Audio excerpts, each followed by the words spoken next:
Hey, how you doing today? I am Tequila Coleman. In today's video, I'm going to answer one of our God-ordained spouses' questions. Now, if you have a question you would like for me to answer on the channel, head over to godordainedmarriages.com, click on the tab that says Contact Us, and send me your question from there. So let's read her question. Greetings. I have a question regarding my God-ordained spouse, Prodigal. We met a year and a half ago, and I have witnessed the hand of God transforming this man through deliverance and breakthroughs. I have experienced the same healing, deliverance, breakthroughs, etc. We had gone through 4 cycles of separation because of the work that was being done on both of us. We are now reconciling for the finale while he is ready to make me his wife and build together. However, on the way to this point, several offenses have occurred. He has awakened to who the counterfeit is, and I am not even concerned about her as she has been cut off by the power of God.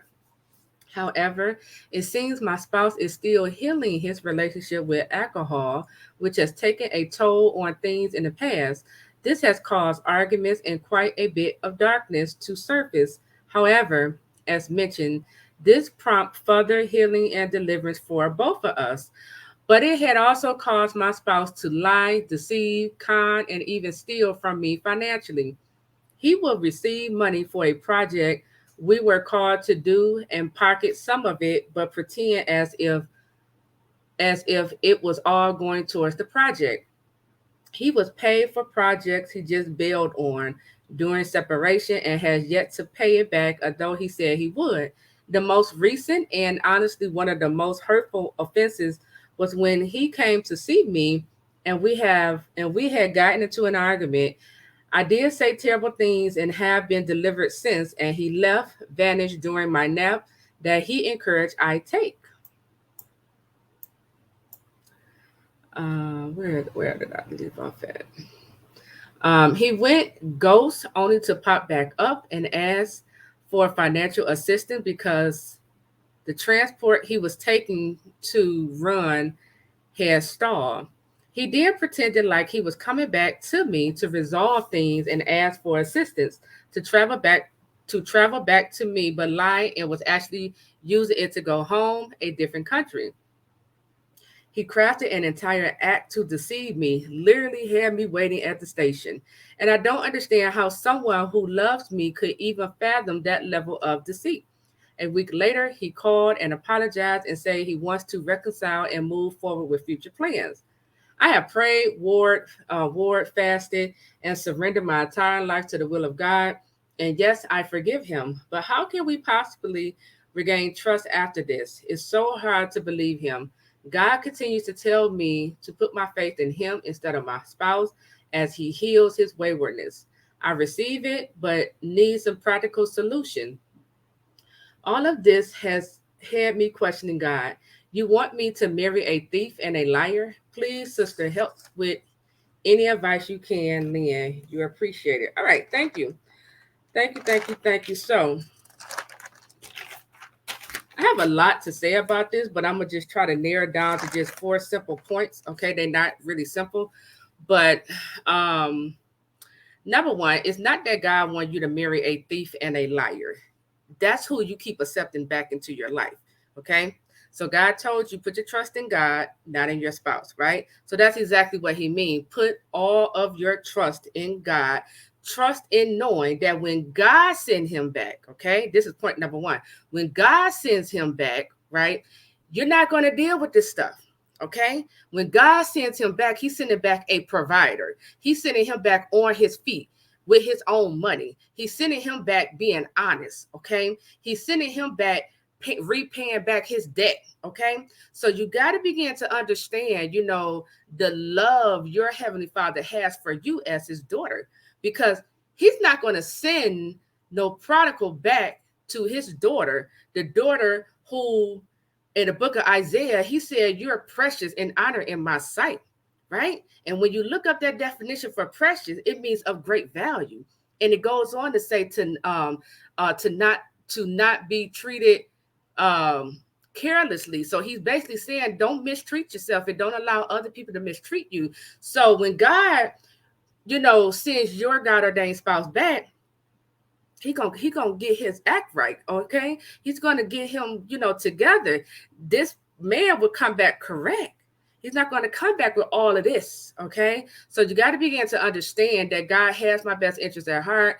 I am seeing the work of God in both of us. So let me continue to allow God to finish up his work, right? Let me go ahead and get out this kitchen. Just because your God ordained prodigal spouse contacts you and starts saying things he know you want to hear, because that's what he's doing.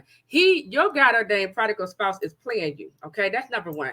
He's playing you. He know exactly what you want to hear. He know what words to say to you that's going to cause you to lower your guard and accept him back in. And so he say things like, I'm ready to reconcile. I want to make you my wife and let's build together. Well, how can we build together when you keep asking me for money? We're not building nothing. He's coming back because he needs help. Okay? He needs help. And you know this, So understand, God didn't send him back. That man came back because he needed help. Period. Okay? That's number one. Number two, where is the accountability here?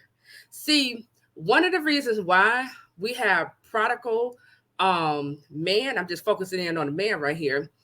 One of the reasons why we see this, we see the deception, we see the manipulation, we see them with all these counterfeits, because there is no accountability.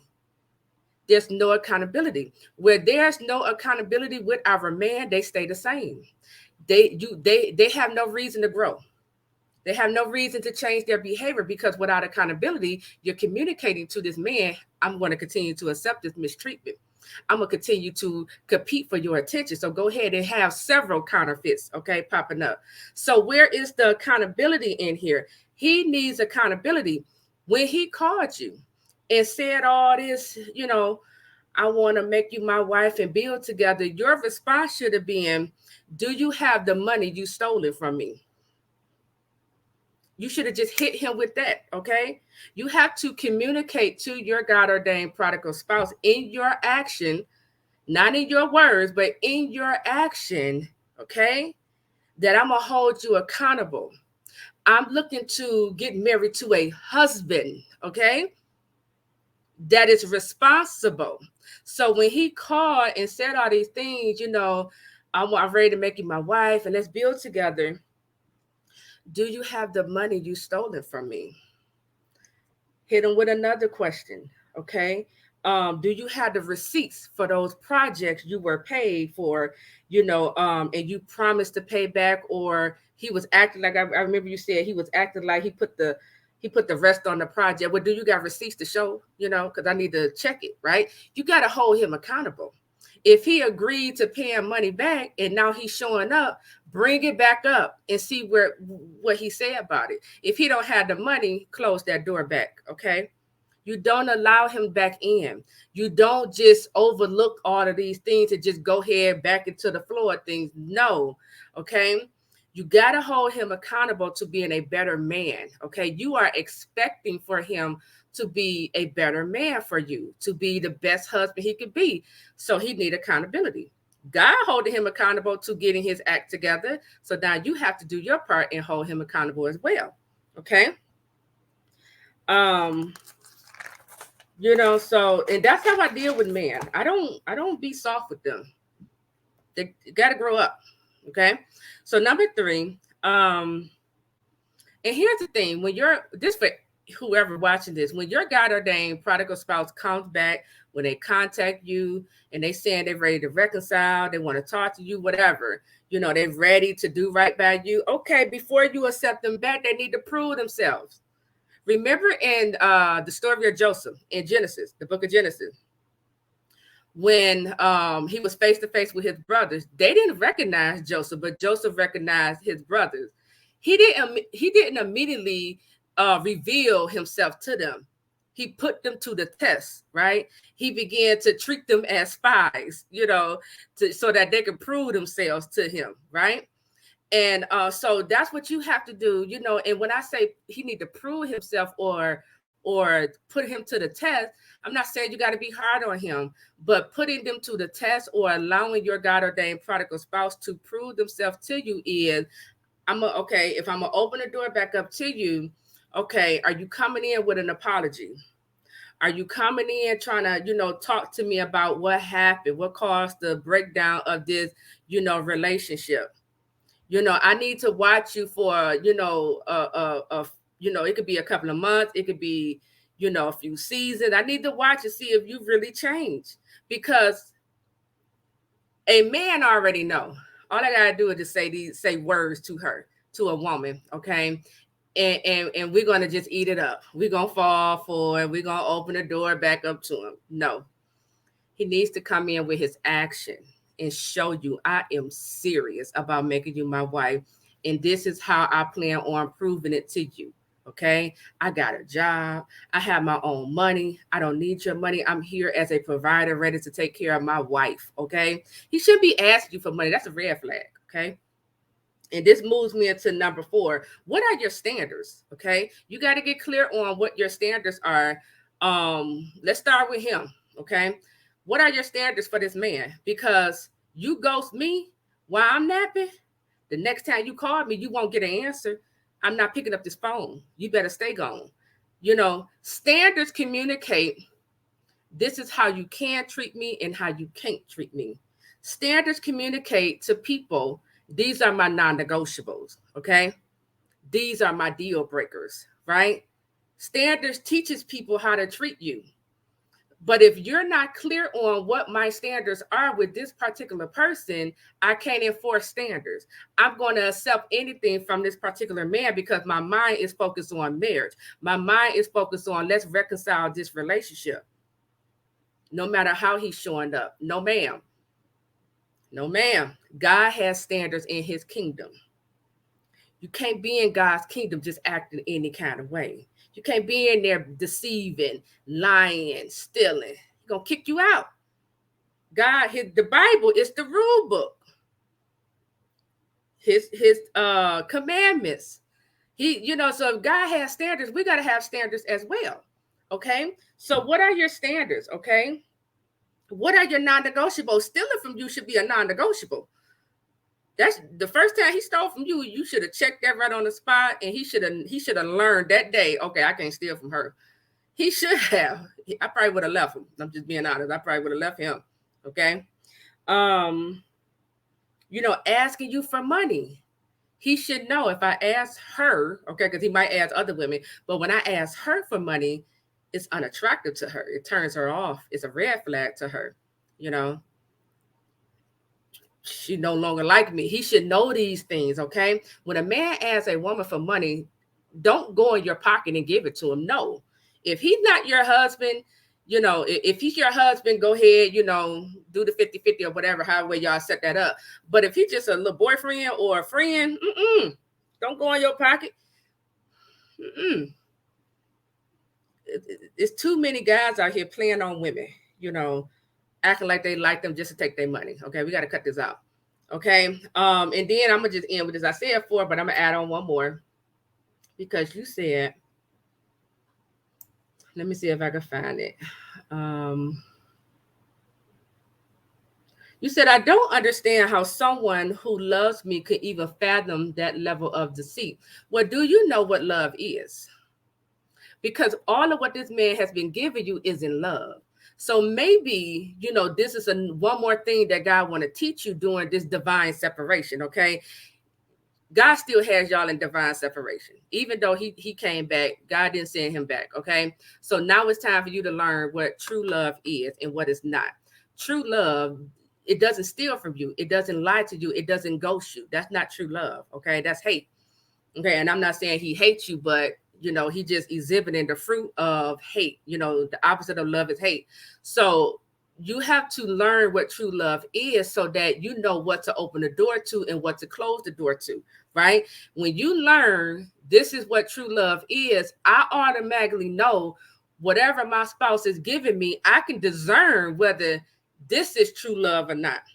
I don't have to get my emotions tied up in because this man is saying to me, I love you. No, you don't. When you behave in this way, that's not love. Like, literally, I would call it out. I would really say that to a person.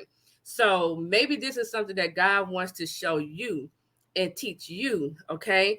But understand, when God sends him back, I'm not saying he's going to be 100% free of this alcohol addiction, but he shouldn't still be struggling with it. Okay.